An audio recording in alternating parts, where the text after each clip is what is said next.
Apple is about to ship what might be their most significant iPhone upgrade in 5 years. Not because of one thing, because of five things, all happening at once. I've gone through all of it: the chip numbers, the camera leaks, the battery data, the modem switch, the design changes, even the colors, and one detail in particular changes how I think about the entire lineup. We'll get there. This is everything we know about iPhone 18 Pro right now: camera, chip, modem, battery, design, colors. I've pulled from credible leaks, regulatory filings, and supply chain sources, and the picture is consistent enough that this is as close to a real preview as you're getting before Apple's official announcement. One thing I want to be straight about up front: Apple has not confirmed any of this yet, but some of what's coming is backed by government documents, not just rumors. So let's go through it, all five upgrades, in order of how much they actually matter. Let's start with the camera seats, because this is where the iPhone 18 Pro story actually begins.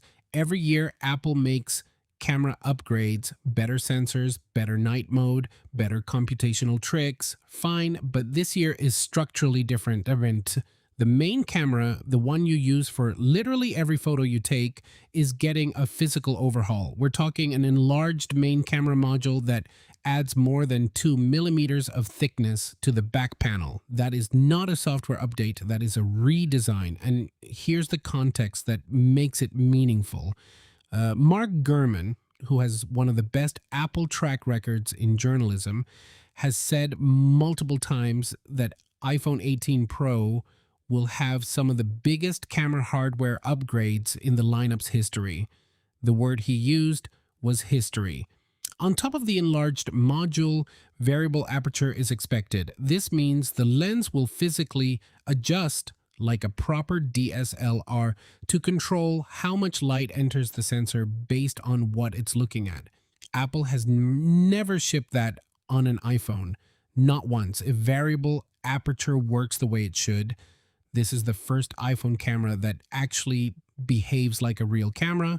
But here's what I think most reviews are going to miss. They're going to focus on variable aperture as the headline. Variable aperture is a feature. The enlarged main module is a foundation. Apple isn't just adding a trick this year. They're rebuilding what the iPhone camera is from the inside out. And that's going to matter for the next 3 generations. Not just this one. The chip is the A20 Pro, and this one comes with a number that matters: TSMC 2 nanometer. Current iPhones run on 3 nanometer.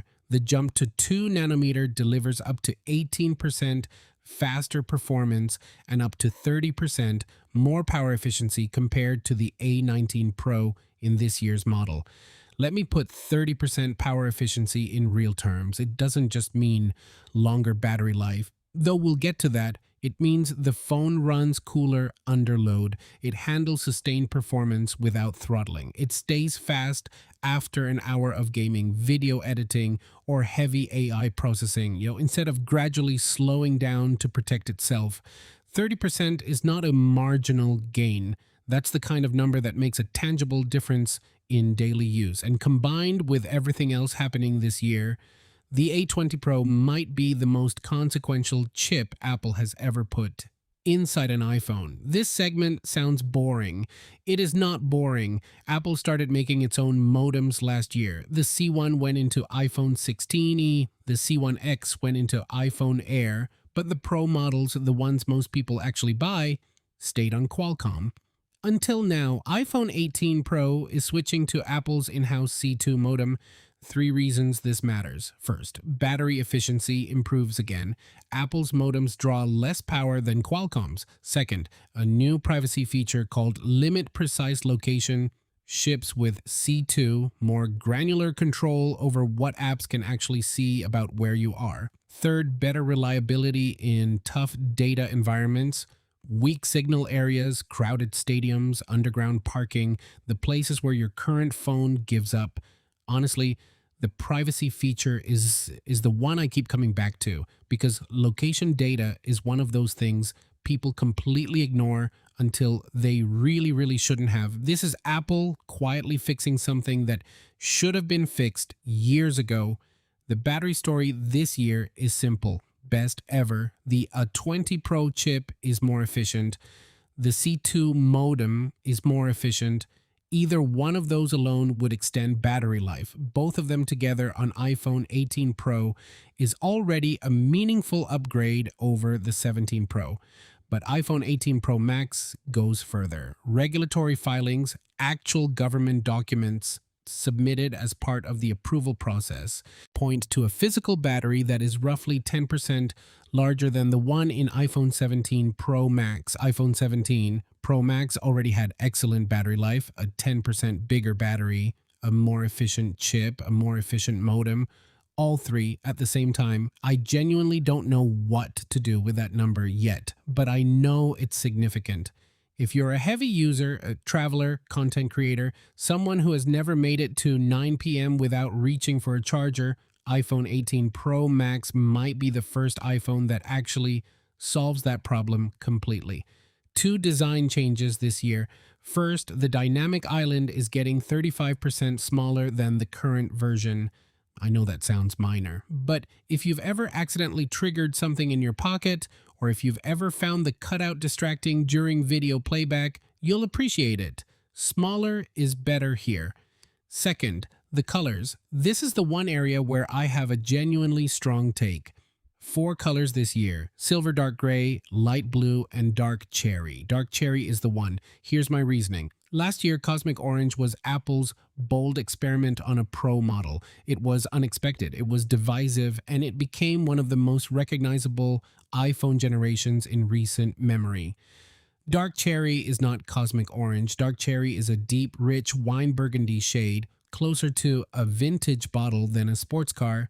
It's the first red-adjacent color Apple has ever put on a Pro iPhone, and it walks a line that very few phone colors ever manage to walk. Bold enough to look completely new, restrained enough to still feel like a Pro device. If you're upgrading from an iPhone 15 or older and you want your new iPhone to actually look new, dark cherry is the answer. Silver is a fine choice. Dark gray is a fine choice. But in 3 years, when someone holds up an iPhone and you can instantly tell which generation it is, that's going to be the dark cherry one. So where does this leave us? iPhone 18 Pro is shaping up to be the most complete iPhone Apple has ever shipped. 5 hardware upgrades that are actually hardware upgrades, not rebranded spec bumps. A structurally redesigned main camera, the first 2nm chip ever in an iPhone, Apple's most advanced modem, the best battery life the lineup has ever seen, and a cleaner dynamic island. My honest take on who should buy this: if you're on iPhone 15 or older, this is the upgrade. No hesitation. If you're on 16 Pro, the camera alone is probably enough reason. If you're on 17 Pro, wait for the real world reviews before deciding. It's going to be close. And if you're going to buy it, dark cherry, because silver is timeless, yes, but timeless is just another word for forgettable. I'll have full hands-on coverage the moment the embargo lifts. Until then, I want to know, which color are you going for? Drop it in the comments. And if you say silver, I'm judging you lightly, but I'm judging you.